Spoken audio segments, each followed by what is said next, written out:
Hey, by the way, average high this time of year is 32 degrees.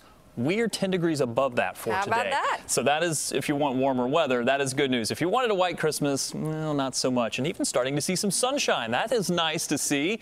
I don't know that we'll necessarily get a lot of it because the clouds are expected to come and go through the entire day. But when you look at the temperature numbers, it doesn't look like what we would see on a typical Christmas. There they are, upper 30s to low 40s. Not a lot of movement expected in these over the next several hours. We may gain a couple more degrees depending on where you are.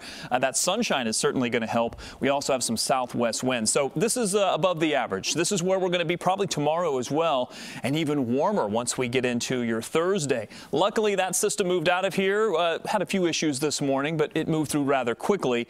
And after that, well, things are going to be quiet until the next system gets a little bit better organized, and that'll start to happen tomorrow. So here's Futurecast. We set it into motion for you. Again, quiet for us for the rest of the afternoon and evening. Then once we get into Wednesday, midday Wednesday, still looking pretty good if you're traveling short distances. If you're traveling to the west or traveling by air, maybe even into Minneapolis, you're going to have some difficulties because this system is going to start to get organized. Now, it's bringing some warmer air far to the north, but boy, is it coming with a lot of rain. In fact, I think the rain is going to be pretty impressive with this, especially in locations the day after Christmas that would likely be experiencing some snow, or there maybe even be some snow on the ground. And some of the snowfall totals could be over 12 inches in a few isolated spots. Again, a little farther to the west. Should not impact us.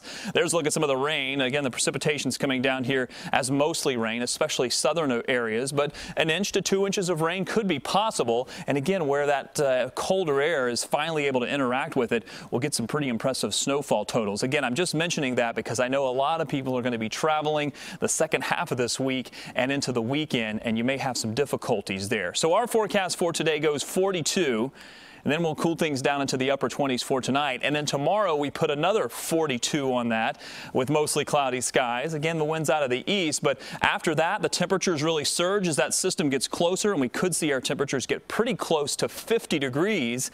Some of the new data I've seen come in brings us in the 52 to 55 range. I'm not ready to go there just yet, but wouldn't surprise me around the area. When you look at the long-term forecast, there's a bit of a cool down, although it looks like the warm air may stick around into Friday as well with some highs in the upper 40s. We get back down into the 30s for highs by the time we get into the weekend. All right, Rob. Thank you very much for that. You're welcome. It's a nice Christmas gift to have warmer than average temperatures, isn't it? Unless you wanted a white Christmas, but I like the warmth. Okay.